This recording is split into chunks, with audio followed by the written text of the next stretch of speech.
జగిత్యాల జిల్లా మెట్పల్లి మండలం పెద్దాపూర్ గురుకుల పాఠశాల హాస్టల్లో జరిగిన ఘటన ఆలస్యంగా వెలుగులోకి వచ్చింది. పడుకున్న ముగ్గురు విద్యార్థినులను పాము కాటు వేసింది. అందులో ఒకరు మృతి చెందగా మరో ఇద్దరి పరిస్థితి విషమంగా ఉంది. కోరుట్ల నియోజకవర్గం కాంగ్రెస్ పార్టీ ఇన్ఛార్జ్ జువాడి నరసింగరావు, జిల్లా కలెక్టర్ అశోక్ కుమార్ హుటాహుటిన హాస్టల్ను సందర్శించారు. ప్రిన్సిపల్ మరియు విద్యార్థులను అడిగి వివరాలు తెలుసుకున్నారు. 8 సంవత్సరాలు గడుస్తున్న నిర్మాణ పనులు పూర్తి కాలేదన్నారు. ఊళ్ళో ఒక ఇన్సిడెంట్ జరిగింది. మరి ఒక బాబు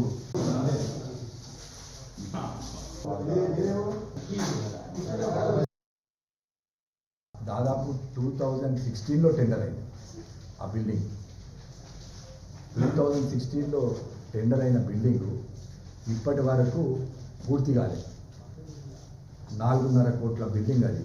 అంటే 8 సంవత్సరాలైంది గత ప్రభుత్వం.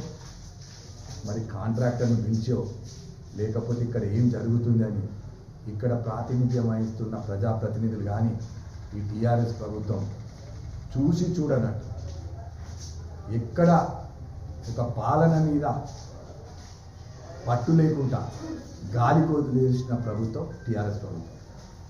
మరి 8 సంవత్సరాల నుంచి ఇవాళ గురుకుల పాఠశాలకు విద్యార్థులు 540 మంది విద్యార్థులు ఉన్నారు. ఎలాంటి మీరు చూస్తూ ఉన్నారు, ఎట్లాంటి షెడ్స్ ఉన్నాయి, తలుపులు లేవు. పెద్ద పెద్ద మాటలు మాట్లాడిన ప్రభుత్వం